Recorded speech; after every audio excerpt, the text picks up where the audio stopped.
Good morning, and thank you for joining today's web event. My name is Steve, and I'll be your host today.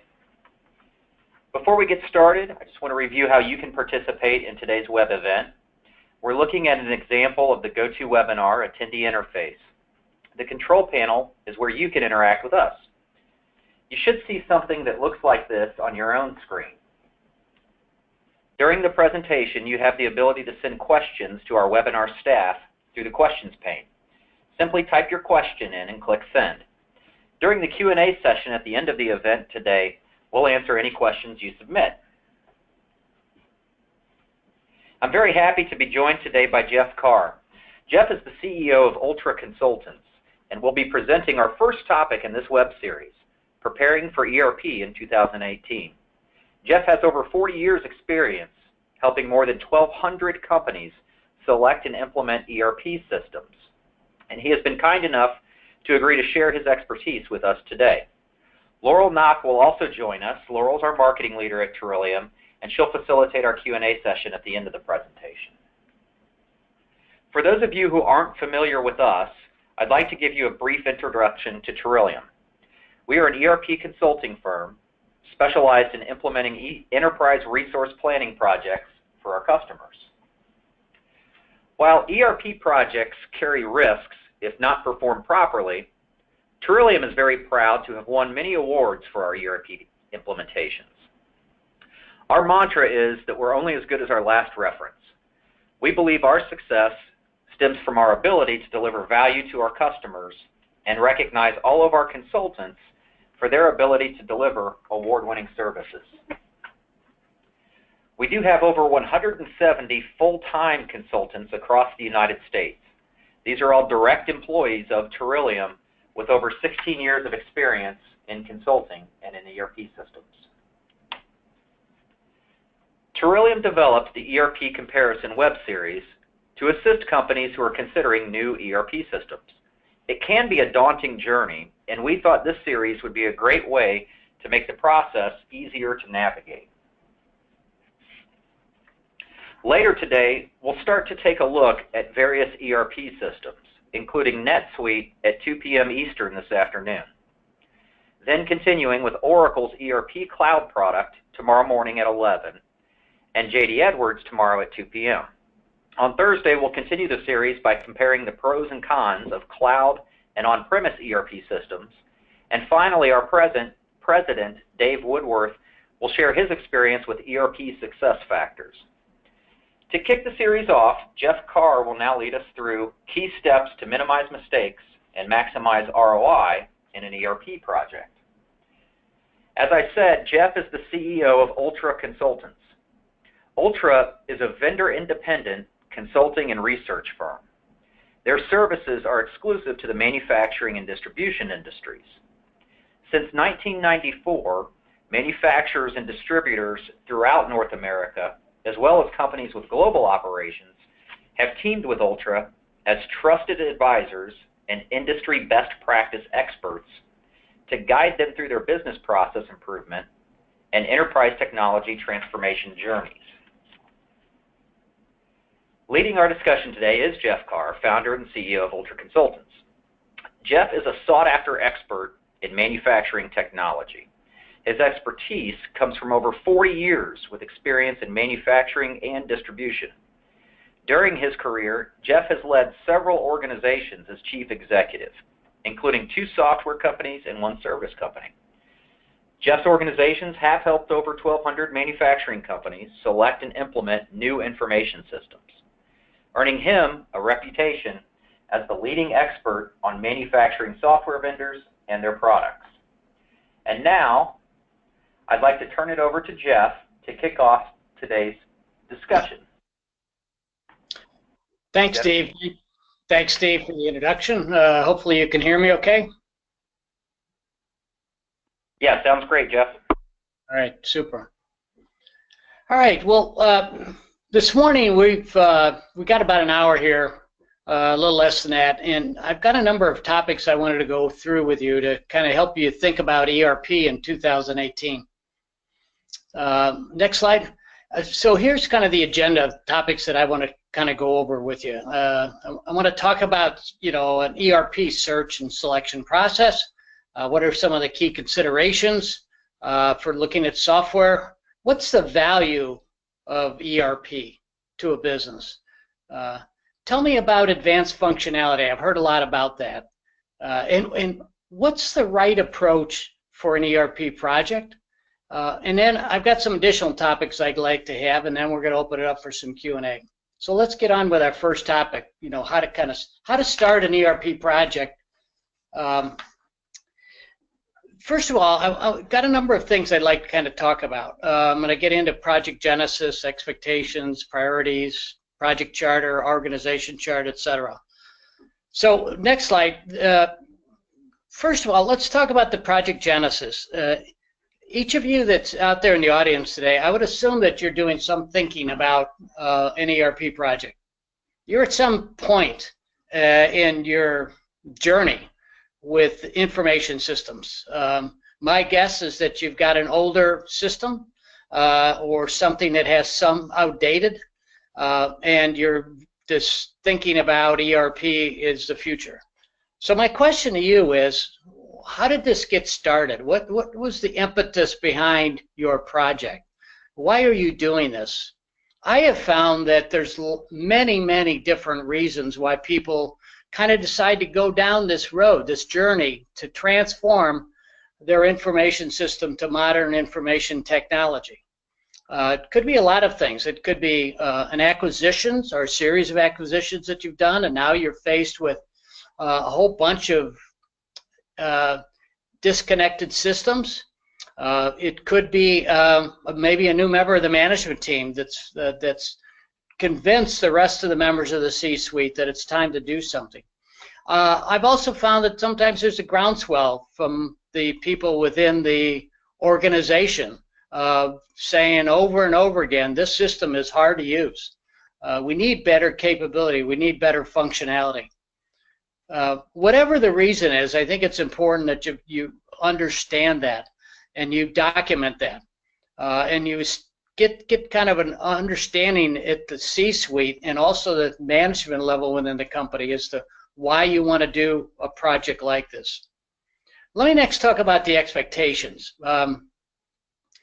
I have found that when you get started with one of these projects, you always will take the time to look towards others in the industry for education.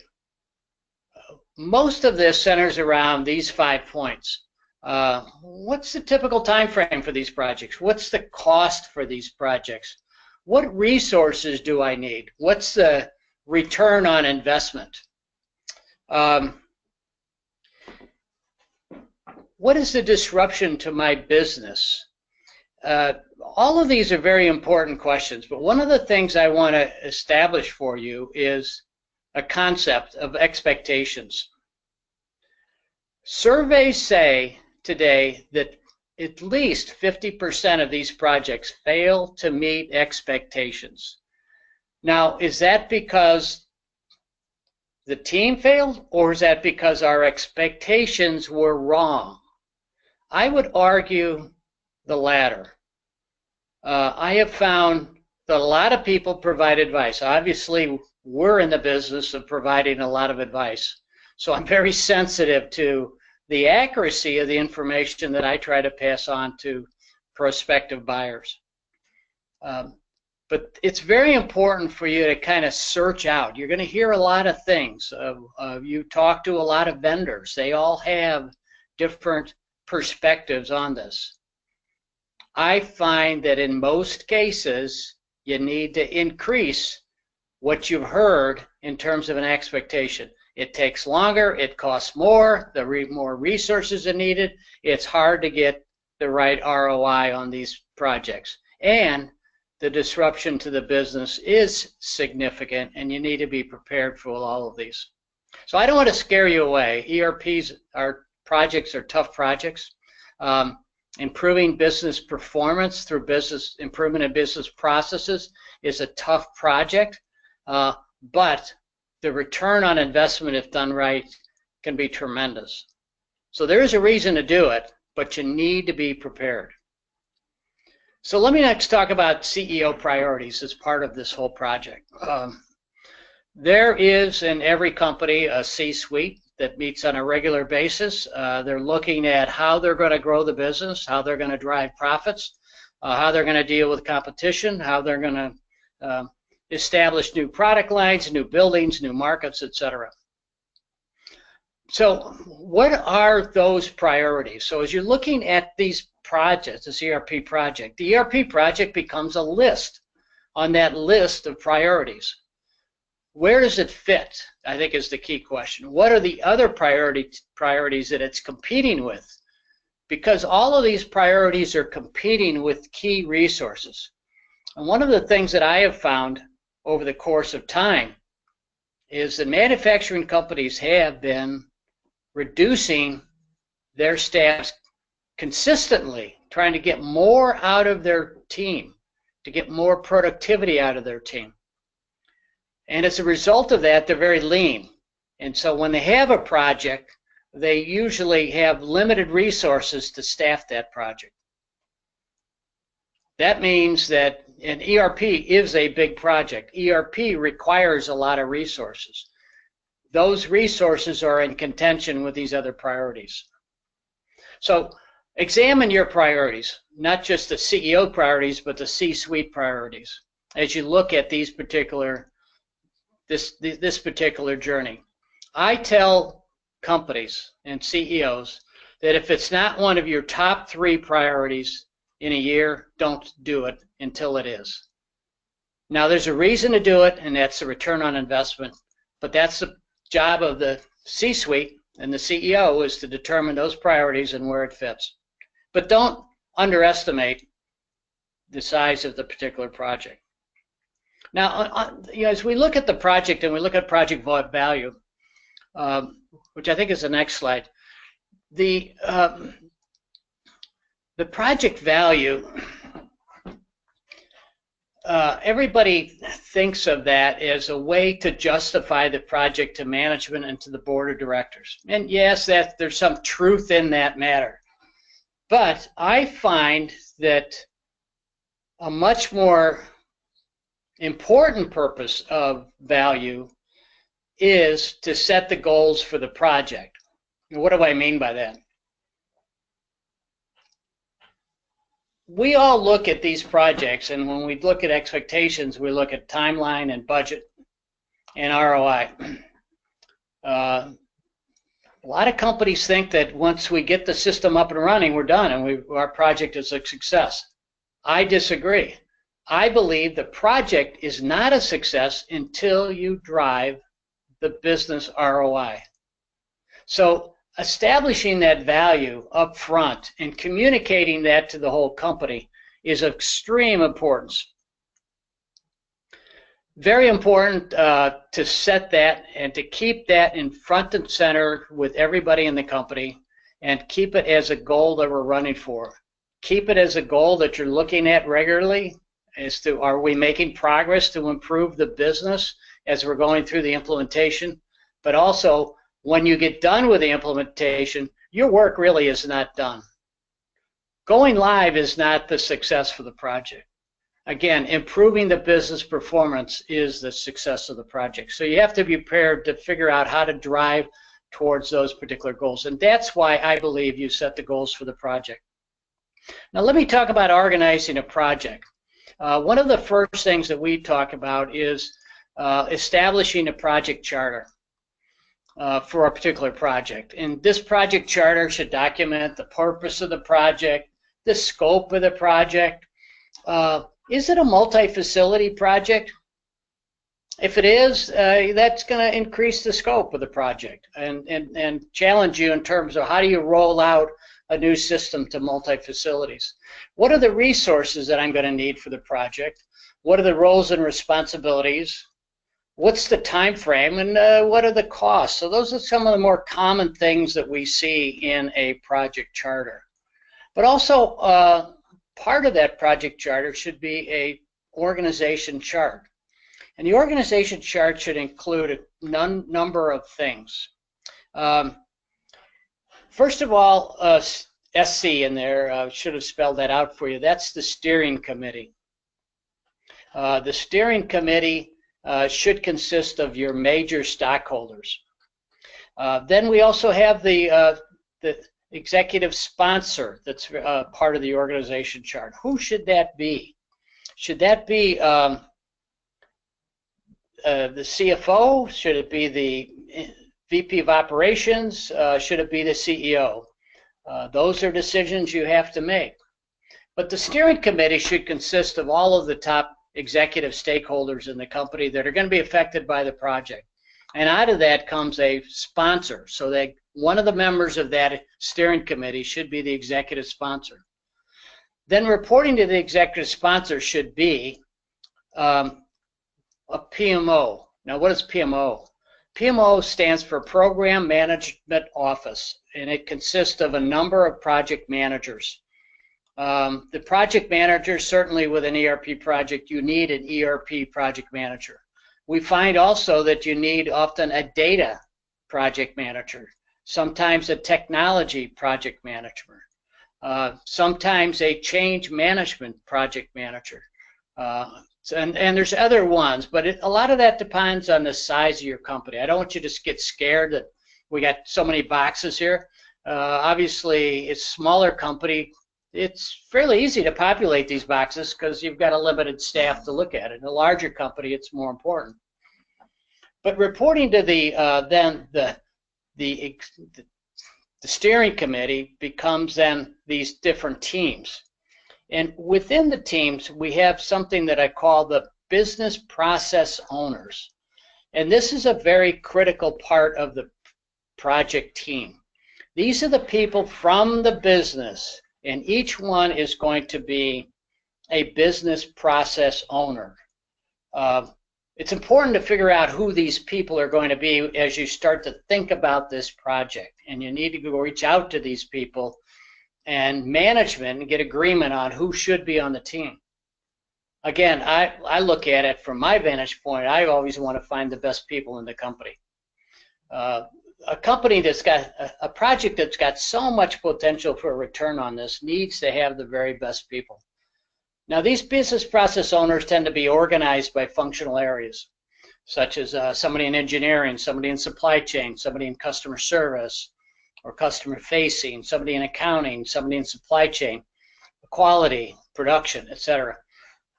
So typically, each one of those areas needs a business process owner. That business process owner owns those business processes. They're the ones responsible for the success of their business processes. They're the ones that get involved in documenting the current state, determining what the future state should be, evaluating the vendors, driving the implementation activities. They work side by side with the IT team that's driving the technology, and then I always like to see a data team put in place. A data team that's going to drive the accuracy of the data, the conversion of the data, and own the data.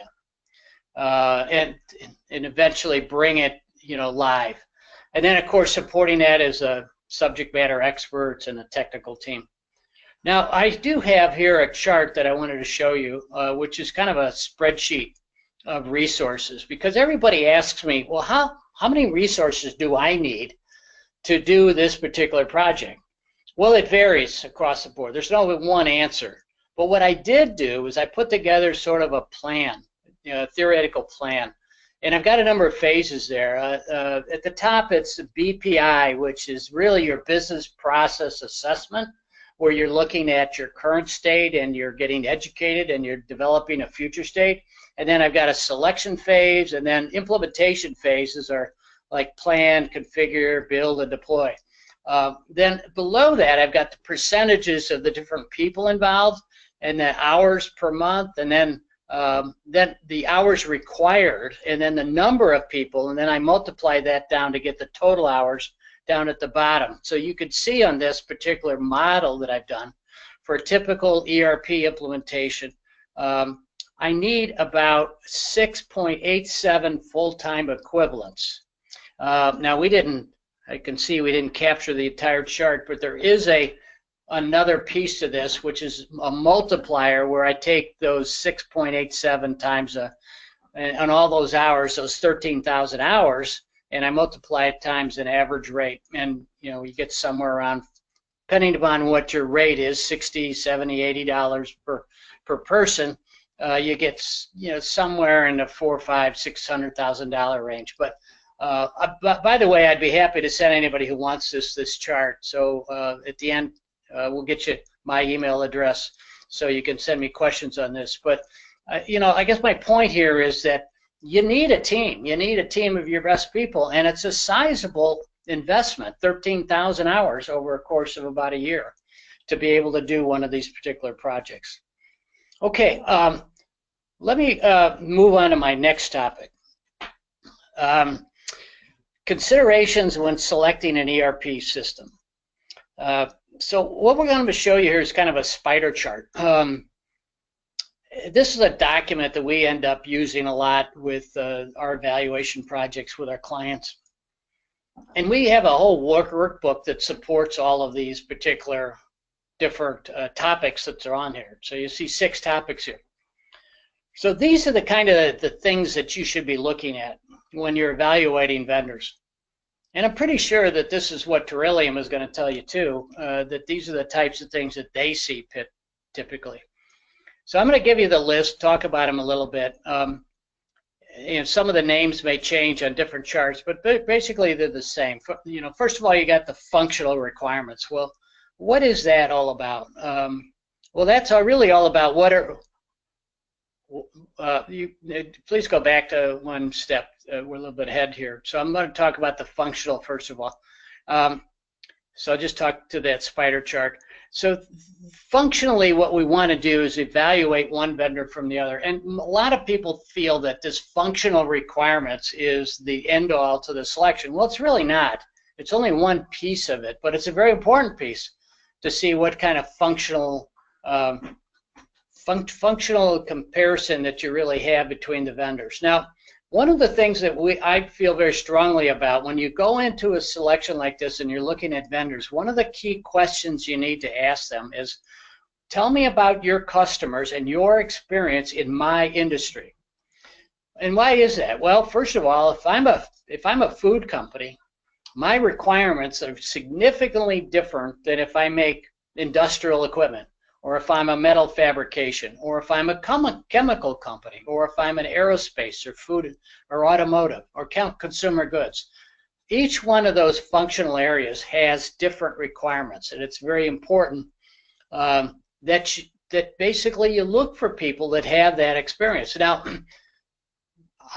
there's a lot of ERP vendors out there, and the minute that most of them will talk to you, they'll kind of say, what's your business, and they'll try to determine the fit to their particular product capabilities and some of the intellectual property or software that they've built for a particular industry.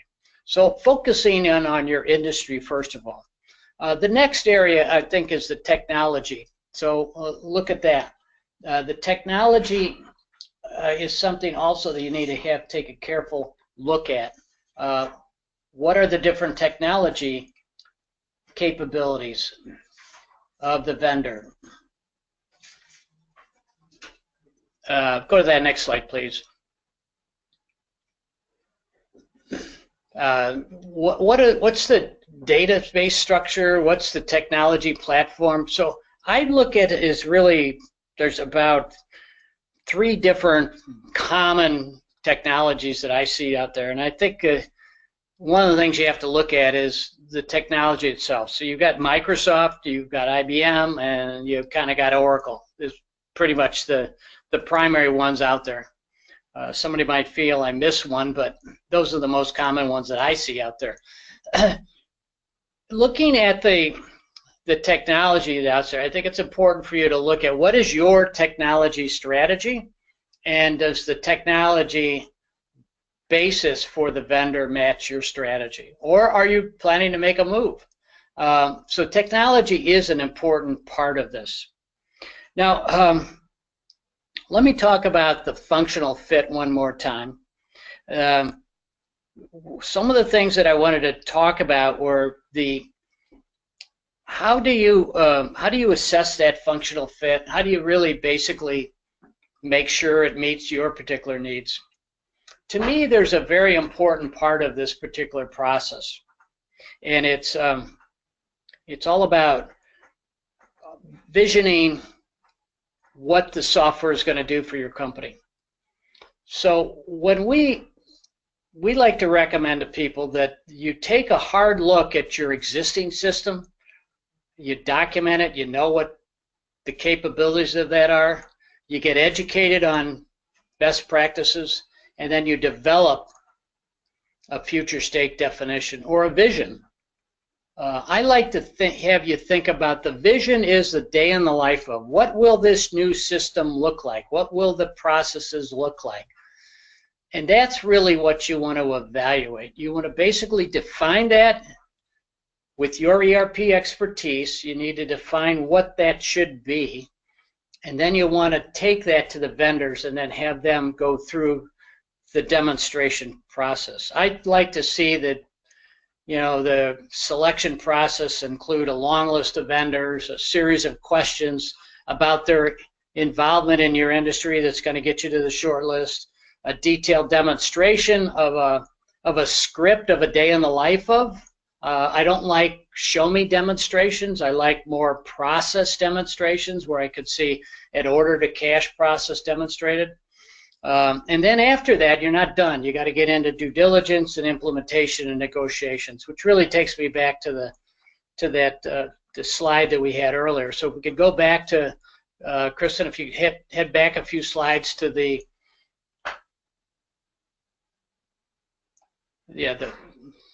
spider chart.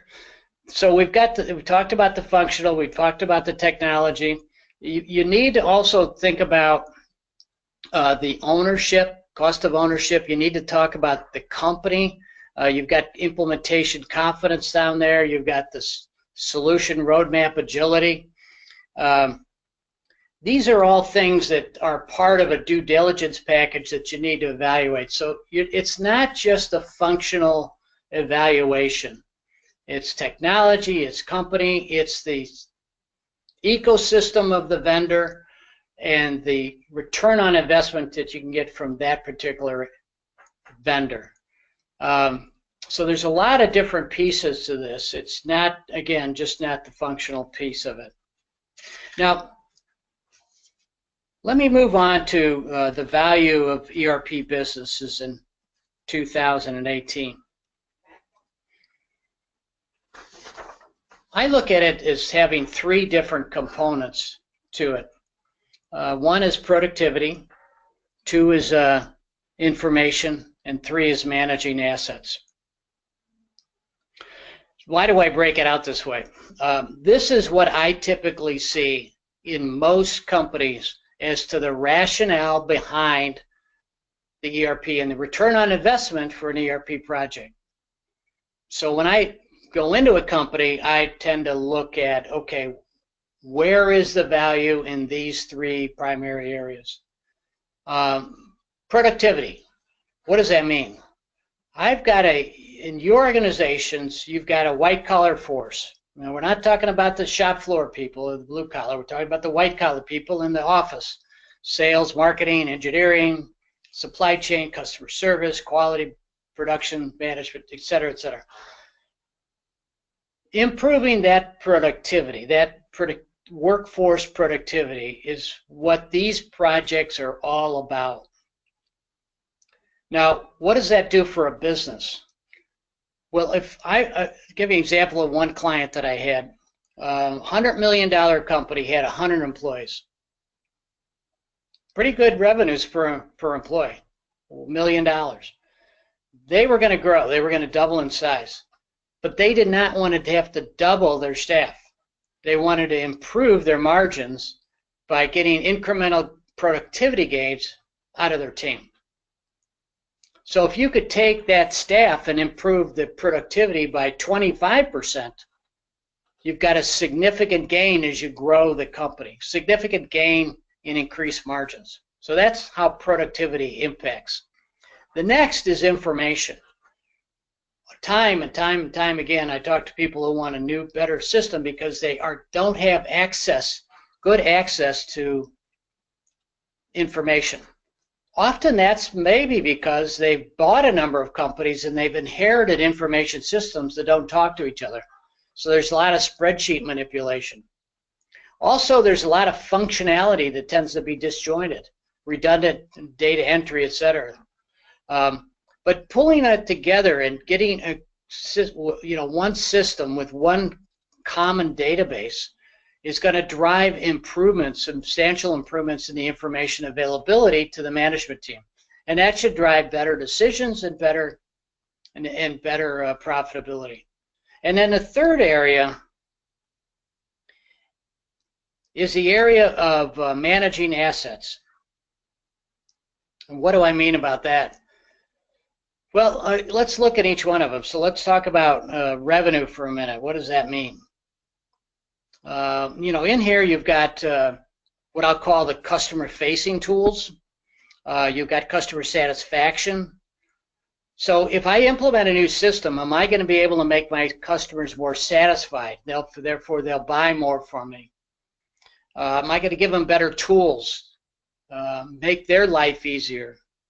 So stepping outside the boundaries of just my own productivity, but trying to increase the productivity of my customers is going to increase my business with those customers. As I look at customer satisfaction, if I can give them tools to be able to order more quickly, it takes time to pick up the phone, call you, and get a hold of your customer service rep. Instead, I want to be right on the system. I want to be able to order directly from you through a catalog. Then also we have the supply chain, which is the inventory. So that's a major asset of the company. And then we also have the production and the velocity of the production. So can I improve both of those? Can I improve my inventory velocity, my inventory turns? Can I communicate electronically with my suppliers and my freight companies in order to get product here faster? Can I take hours or days off the supply chain process with electronic processing and paperless processing? In the production area, can I get better planning? Can I get better data out of the production area? Can I give tools to my production people to basically improve the velocity of production? And then cost. This is another major asset. Can I get a better grip on my cost? I see time and time again companies that are make-to-order businesses, and they quote all the jobs. And they're quoting based on cost information, but their cost information is not always accurate, and it's never easily tied to the actual estimate. So with a new modern system, can I get better tools to do better estimating, capture all the cost in my estimates, and then compare that to my job once it's completed to really better understand the profitability of the job, why it lost money or why it made money. So managing all of those particular pieces is very important to your particular project and understanding the value of those particular areas. Again, just to summarize, I categorize value in 3 areas: productivity, information, and managing assets. So think about that as you look at your particular business. So let's move on to the next topic. What advanced functionality is in ERP systems today? So here is what I call core ERP.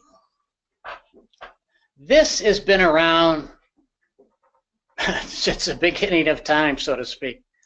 Back in the 80s, I ran a software company, and then we were really proud of all of these capabilities, and this is what we sold. You start out with bills of material and routings.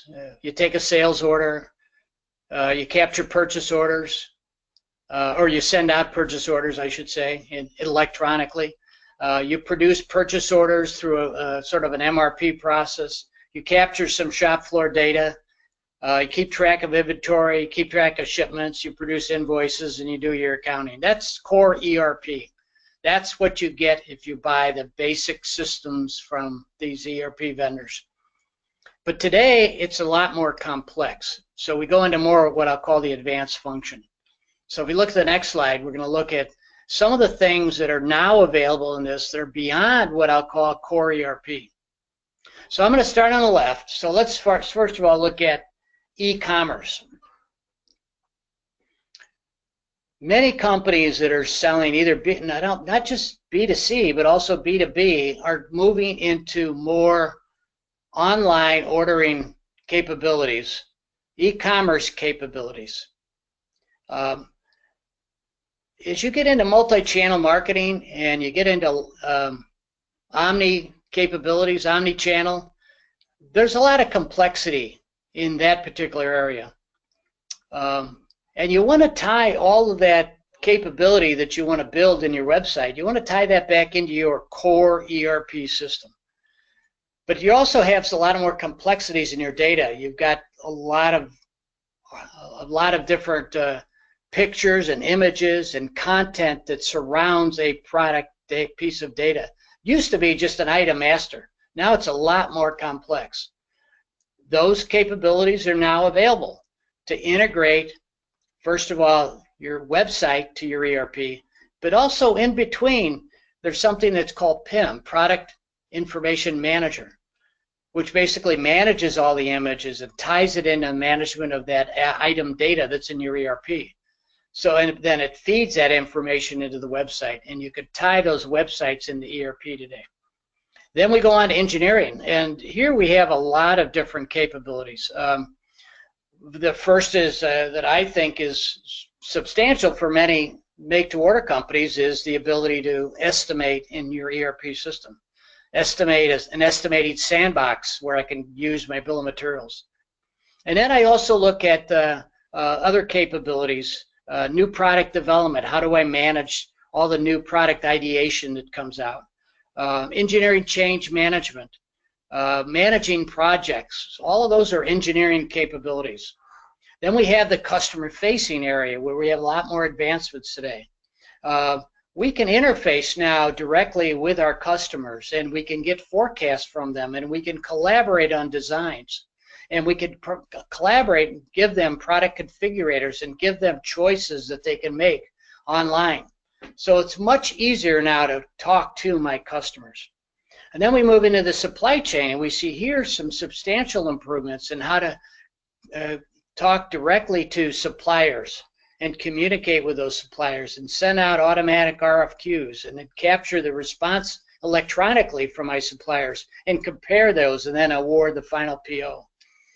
And then also, how do I forecast? Again, this comes back to customer facing. I can forecast with my customers now. I can collaborate. I can pull that all together in one sandbox where I could see all of my forecasts for all of my customers for a particular line item, and I can vary those and get their direct input. So I can make much better decisions in the supply chain. Then we look at manufacturing execution systems, and I've seen more and more activity in this particular area where we see the manufacturing execution system being tied directly into the ERP system. So let's say I'm a plastic injection molding company, and I'm pounding out, a part every second. So I'm got counts, and now I can feed those counts directly into my ERP system. Maybe there's some heat, some temperatures for quality, then I want to funnel into that. And this ties directly into something else that we call today the Internet of Things. And what's the Internet of Things? Well, really, it's a whole lot of things today that is happening where people are actually being able to tie different things out in the field directly into their systems. So what an example of that is somebody issues a particular compressor out to their customer, and that compressor's got some intelligence in it that it's feeding back to you. Maybe it's a breakdown in a particular area. One of the best examples I see of this is I've got a customer that makes a device that goes on locomotives. Also, we can put devices on airplanes and devices on automobiles that basically communicate back, failure, product issues, or county mileage, or temperature gauges and things like that can feed directly back into the system. Moving along in the lower line, and I'll move along here quickly, we've got a lot of new quality systems that are out there today. So I could put quality directly into my ERP system. And I could keep track of all that data to help me reduce the cost of quality. I've got a much better picture of what's going on with my parts in the production facility. And warehousing, great advancements there in modern advanced WMS systems that are going to help you do a better job of staffing, a better job of picking information. Then we move along to transportation, where I've got trucks now, and I got to dispatch those trucks, and I've got to route those trucks, and then I've got to keep track of what they collect. Or maybe I got trucks out there that are collecting cash, they're delivering product, and they're bringing that back. All of that stuff can now be part of your total system. And of course, advancements in financials. We've seen for a long time financial consolidations being very capable, and now those are being extended even further in terms of their capabilities. And last, we've got human resources, the capital. We've always had employee masters, but now we can tie a lot of human resources capabilities, not just recruiting, but benefits, even retirement. All of that stuff can be fed into an interfaced enterprise information system. So my point here is to kind of get you to be thinking outside the box in terms of just standard ERP. We've seen tremendous advances, and we're going to continue to see advances, which brings me up to the topic of saying, hey, if I'm going to look at a new system, I want to see if the vendor has all this stuff, all of these neat things. I can't digest it day one, year one, maybe not even in year two, but I'm going to get to it sooner or later. And I want to buy a vendor that's progressive, that's got the wherewithal and the financials to do all these things. To me, that's very important. There's a lot of ERP vendors out there, but there's not a lot that can do all of this. So I think that's a very important point for me to make to you to be thinking about that. All right, let's go on to a couple of final topics here. How to approach an ERP project successfully. I, first of all, talked about expectations. I think it's very important for you to get a very clear understanding of your expectations. That's utmost when you get this, because you're going to document that, and that's going to drive it. The time frame, the costs, the resources, the ROI, what are the real expectations? And you need to talk to a lot of people and get a lot of that information. So then we see managing change. You need to think about this as you're going into a project. A lot of people, this is all about just, okay, let's get off the old system and get on a new system. Let's configure it. Let's test it. Let's go live. Have you thought about where is the change going to occur? Are you going to have problems when that happens? Time and time again, I have seen companies struggle with managing change. This could be an area where, a very important change occurs, but the people there don't understand why to change, so they go back to the old ways. I've seen that have a dramatic negative effect on the success of a project. Then also, I want to talk about taking responsibility. Often companies look at this and say, well, we're going to go hire a vendor, and they're going to take us into the new world, and they're responsible. That is totally wrong. Yes, the vendor has a lot of responsibility, but ultimately it's the responsibility of the company to put the best people on it, to fund it, to put the right management team in there, to drive the project, to make this successful. You cannot abdicate responsibility on these projects. Next, I want to talk about leadership. Leadership is extremely important in this. When I see a project that has failed to achieve expectations, failed to achieve an ROI, I can always track it back to the executive team and the project management team and weakness in that area. Sometimes the executives are just a no-show. They leave it up to IT. They leave it up to the business people they put on the project. Those people can't get it done by themselves. They need executive support. They need executive involvement in the project. And project management is critical. Again, failures occur when you don't have strong project management. And then process. I wanted to just make a couple of comments about this. You need to have a process that is a successful methodology. You need to get team alignment. You need to have a current state. You need to get educated in best practices. You need to build a future state. You need to define that business case or the goals for the project. And you need to then have an effective selection project where you can evaluate the vendors. So all of those are very important. Now, a couple of last things that I wanted to talk about. So on the next slide, first of all, get educated. This is a good start. There are webinars out there. You're going to see product presentations from Terillium, and that's outstanding. The more you do that, the better you're going to be, because getting educated on this is very important. Number two, get expertise on your team. Look throughout your organization and find people that are on your team that have ERP expertise. If you don't have that, hire it.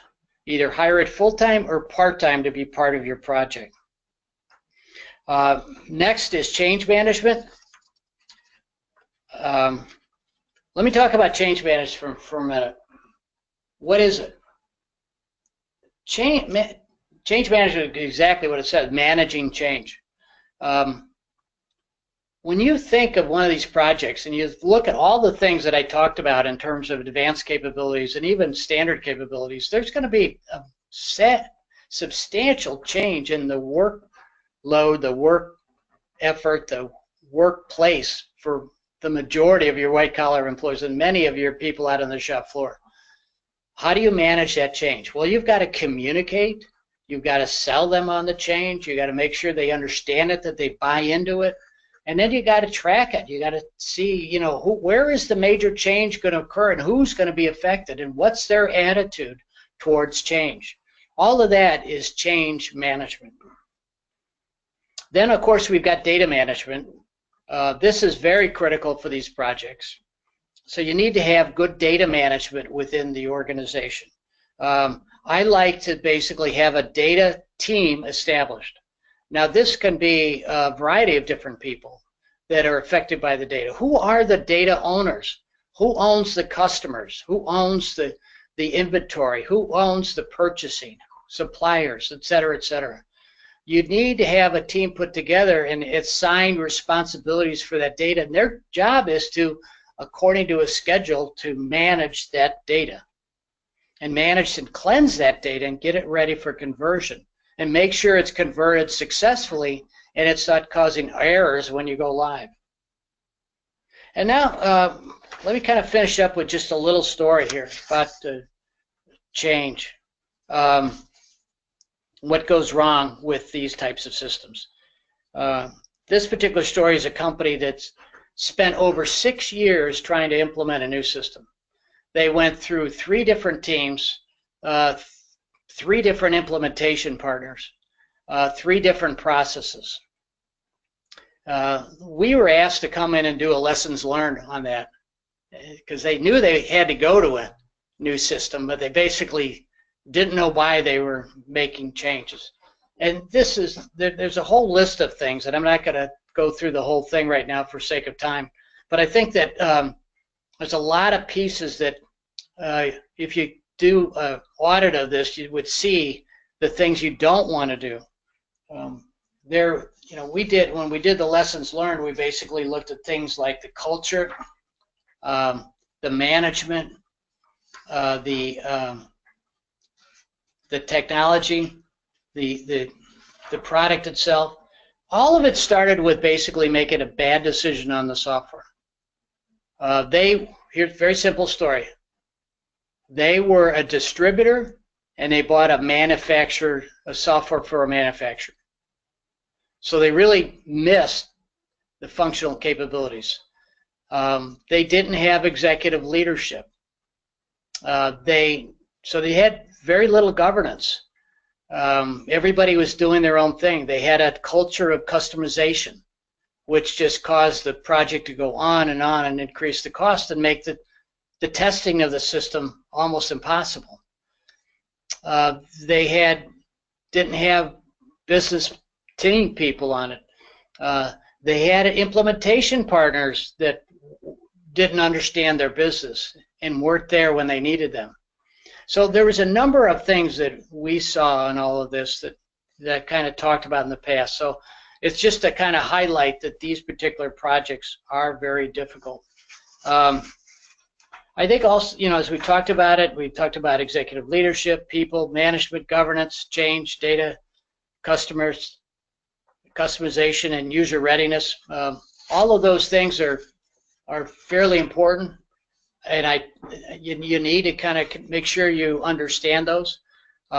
Hopefully we've got a recording of this presentation so you guys can go back to it and kind of listen to it and see if there's things that you can learn from this as you get into your own particular projects. But I hope this was helpful, and I want to turn this back to Steve and see if we had any questions, and if you wanted me to go back and talk about any of the things that I brought up here. Steve? Hi, Jeff. It's Laurel from Terillium. That was great. Thank you very much. So we do have a couple of questions, and I do want to remind everyone, if you haven't sent your questions in yet, to go ahead and send those in the questions panel. And then while you do that, we do have a couple of questions for you, Jeff. And the first one is, how long do these projects last?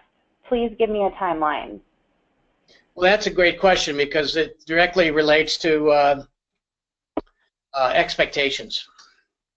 In order to go through an effective analysis of your business system and create what I call a vision of your future state, that generally is about a 3-4 month process, but it varies. The price is set based on the size of the scope. It could take longer. We start out sometimes with projects where we're just doing a business process analysis and we're just doing 2 or 3 months, or a bigger company might take 6 or 7 months.